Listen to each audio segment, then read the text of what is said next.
Selanjutnya kita akan langsung saja menuju ke Istada, Jakarta. Di sana sudah ada Menteri Sekretaris Negara Prasetyo Hadi akan melakukan konferensi pers berikut ini. Tidak kita harapkan.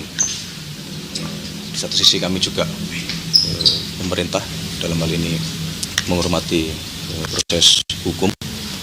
Sekaligus pada kesempatan ini izinkan kami juga menyampaikan apresiasi dan terima kasih kepada seluruh aparat penegak hukum, baik kejaksaan, kemudian kepolisian, kemudian Komisi Pemberantasan Korupsi yang terus bekerja keras luar biasa untuk sama-sama kita bersama-sama memerangi tindak-tindak pidana korupsi. Berkaitan dengan hal tersebut, kalau pertanyaannya apakah kemudian Bapak Presiden telah memutuskan untuk melakukan putusan penghentian kepada yang bersangkutan dalam jabatan beliau sebagai Wakil Menteri Kementerian Imigrasi dan Pemasyarakatan, kami sampaikan bahwa sore hari ini Bapak Presiden telah menandatangani surat pemberhentian tersebut. Apakah ada penggantinya atau bagaimana, Mas? Untuk sementara belum diputuskan mengenai siapa yang akan menggantikan tugas tersebut karena tugas keseharian masih bisa dijalankan tentunya oleh Bapak Menteri ya. Karena kan yang sedang menjalani proses hukum kan kapasitas jabatannya sebagai Wakil Menteri. Dan tadi pagi juga sudah kami sampaikan bahwa kami sudah berkoordinasi dengan Menteri IMIPAS untuk memastikan peristiwa ini tidak boleh mengganggu sama sekali pelayanan-pelayanan kepada masyarakat yang itu ada di bawah naungan Kementerian IMIPAS. Saya kira demikian. Mas, bahkan dalam satu hari kan ada 2 kejadian mengenai dugaan palsuan, Mas. Ini apakah dari Pak Presiden ada evaluasi menurut kepada kabinet atau bagaimana, Mas? Kalau pertanyaannya apakah ada evaluasi, sesungguhnya sejak Bapak Presiden mengucapkan sumpah di hadapan DPR MPR sebagai mandataris, sebagai Presiden Republik Indonesia, sebagai kepala negara dan sebagai kepala pemerintahan, dan di dalam berbagai kesempatan beliau berulang kali menyampaikan bahwa salah satu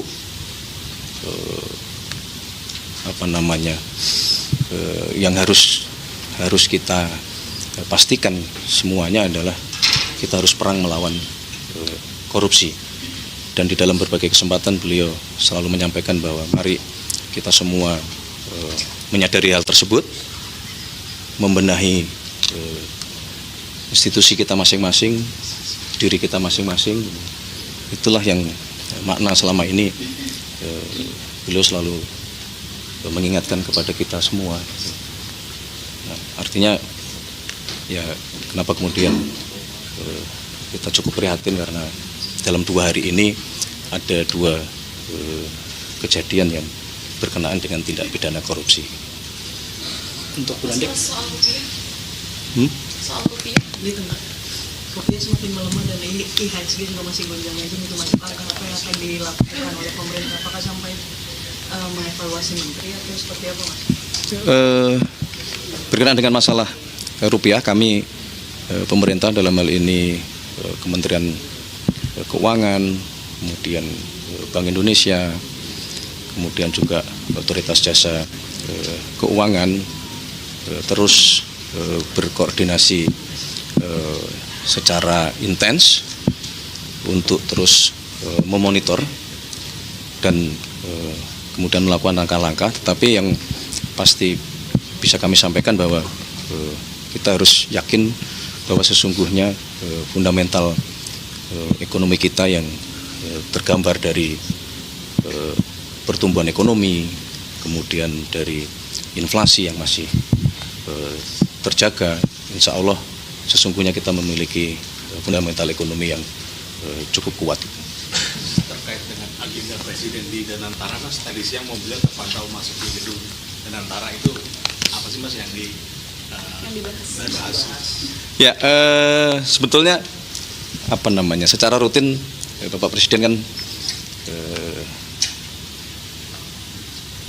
terutama dengan Danantara ya, dengan Danantara sebagai sovereign wealth fund kita yang menjalankan program-program prioritas termasuk hilirisasi dan industrialisasi.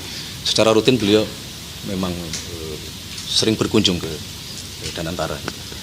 Dan hari ini tadi memang ada paparan berkenaan dengan masalah teknologi, berkenaan dengan masalah kerjasama robotik dan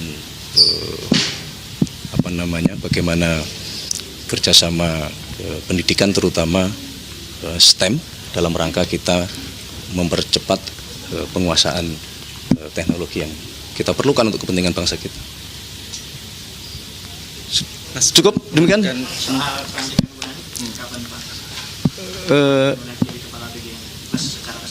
Pelantikannya. Baik, berkenaan dengan masalah pelantikan, kami agendakan di minggu depan, karena kita semua berpikir bahwa beliau dalam hari-hari pertama itu supaya fokus terlebih dahulu untuk melakukan proses perbaikan-perbaikan di Badan Gizi Nasional kita.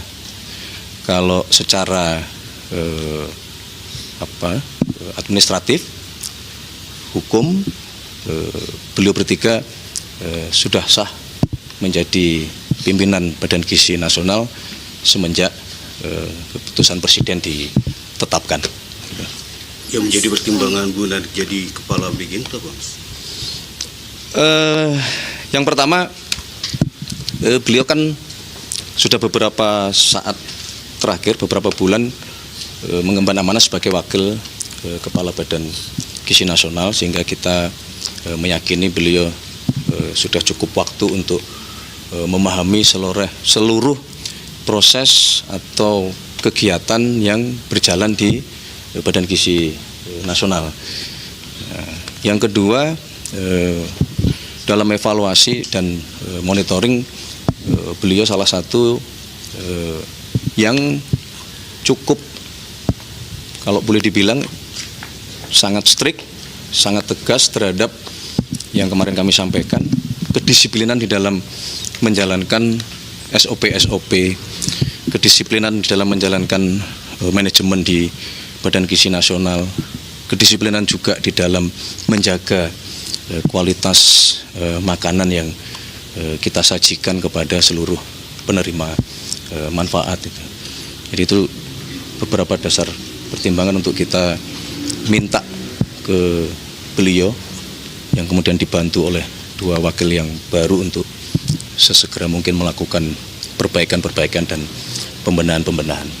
Pak Mensesnek, untuk meluruskan informasi terkait dengan rencana adanya reshuffle dari Bapak Presiden, apakah sejauh ini ada rencana Bapak untuk meluruskan atau konfirmasi saja? Reshuffle? Belum ada reshuffle. Oke, terima kasih ya. Terima kasih ya. Media sosial katanya ada polemik. Oh, dari mana itu? Di media sosial udah ramai. Nggak ada. Saya kira tadi sore juga sudah disampaikan oleh beliau juga kan. Tidak ada rencana pergantian. Justru yang sekarang kita perlukan adalah saling koordinasi yang erat, yang intens antara Kementerian Keuangan, Bank Indonesia, Otoritas Jasa Keuangan, dan tentu di bawah koordinasi Kemenko Ekonomi gitu. Jadi nggak ada rencana itu, belum ada rencana itu. Baik, terima kasih teman-teman semuanya, terima kasih. Selamat malam, terima kasih.